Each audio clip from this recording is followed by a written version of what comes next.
Hey YouTubers, it's Aaron here, and today we got ourselves another video. It's not about RC or any type of speedball guns, but however it is a paintball gun. We are going to be doing the Tippmann A5 2011 edition. So these guys have retweaked and revamped the Tippmann A5 to make them more reliable, more accurate, and more efficient with air. And I've actually had this for a little while now, so I've actually got to use the gun. So we'll just quickly go over it, and I'll describe some of the changes that they made. Otherwise, it does look quite similar to the original. We'll get into more detail with the tweaks, but let's just get in with the gun.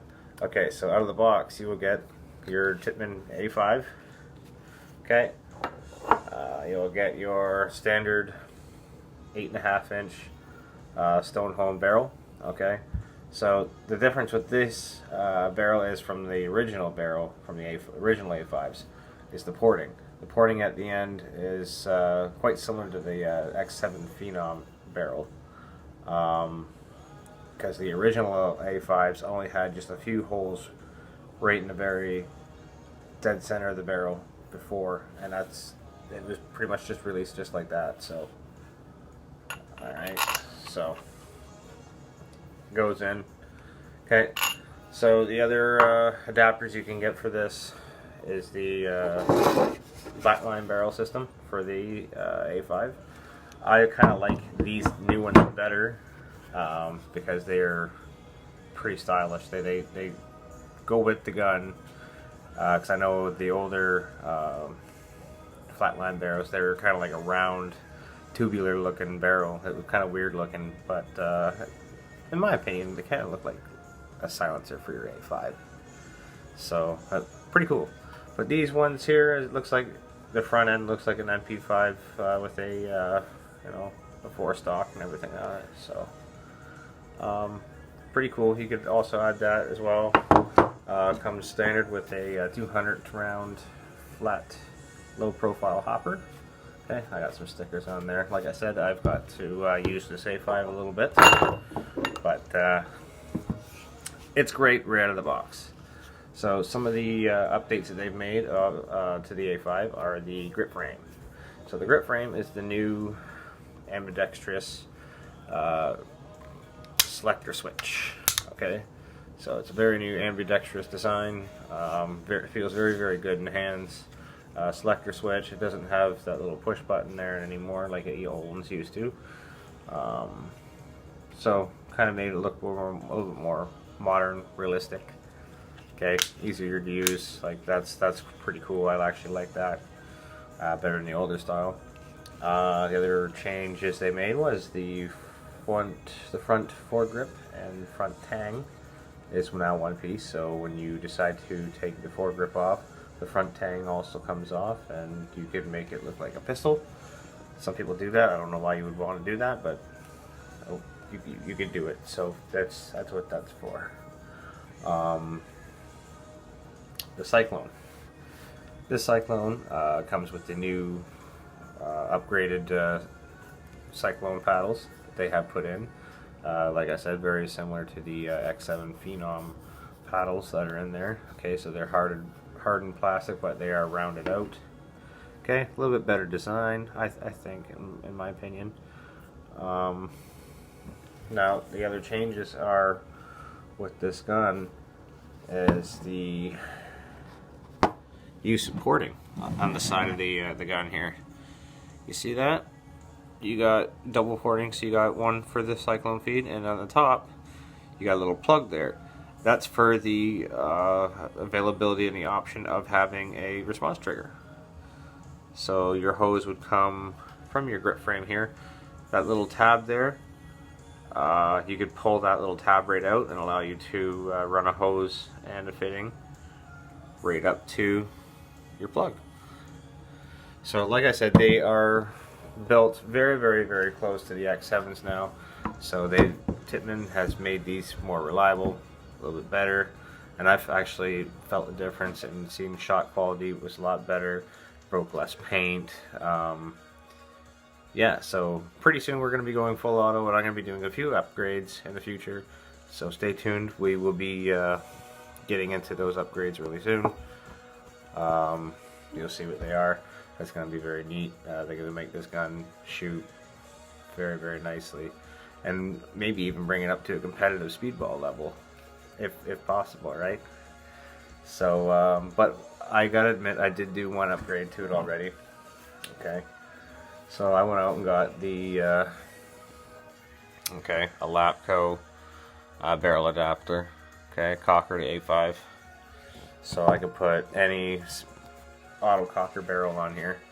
Right now, I'm using a MacDev Shift 3-piece kit. The kit comes with a bunch of sizers, range from 681 to 693.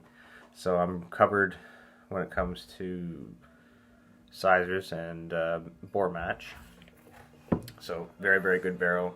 I used it on my clone and my drone and droid. I've used it on almost every gun that takes auto cocker threads. So this is now the threading for the auto cocker barrel. So you can get yours from Lapco. Auto cocker barrels are pretty standard these days, so they're pretty common. Almost every company is using them. So yeah, when you get an A5, don't think that you're limited to the stock barrel or barrel of that thread. So you're not. You could always go out and get a Lapco barrel kit. You can get them on eBay. You can get them from Lapco themselves, A&S, anywhere really. So, other than that, this gun is very, very similar to the older style. Bit of warning though, I did order a buttstock for this just recently. It had just come in about a week ago, and I noticed that when I put it on, it wasn't gonna work because it was an MP5 sliding stock. Okay, so the back end of these guns have been sort of widened a bit. So when you go to run your stock that you bought for a older A5 will not fit on this gun. So so be careful when you're ordering upgrades, parts, or cosmetics, shrouds, anything like that. Make sure that they are for the post 2011 guns, not the pre 2011 A5s.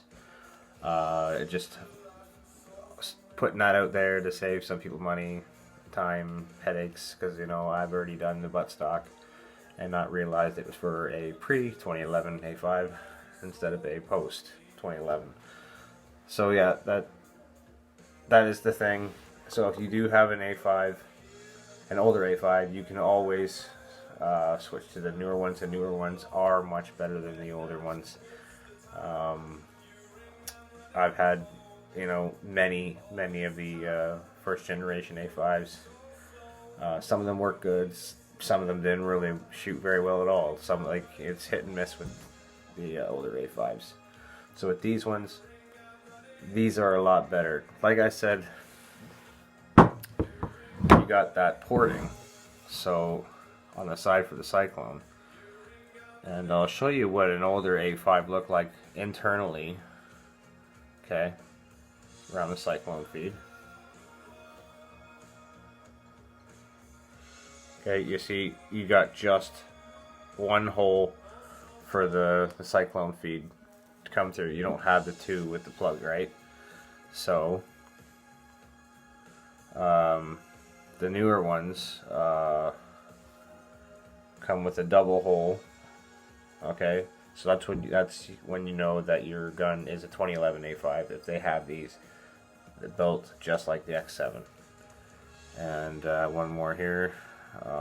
Just as internally of the right side receiver plate, this is what it looks like. It has the O-ring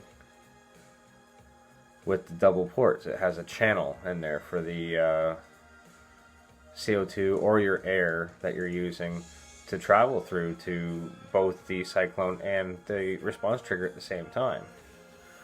So it's very neat. So going from this, okay, just one single hole, right, to having a sort of like an adapter with a seal around it, because it does seal around the power tube where the hole is, which is pretty neat. So that's one of the upgrades I found that made the cycling feed so much better. It feels crisper when it cycles. It does really, really well.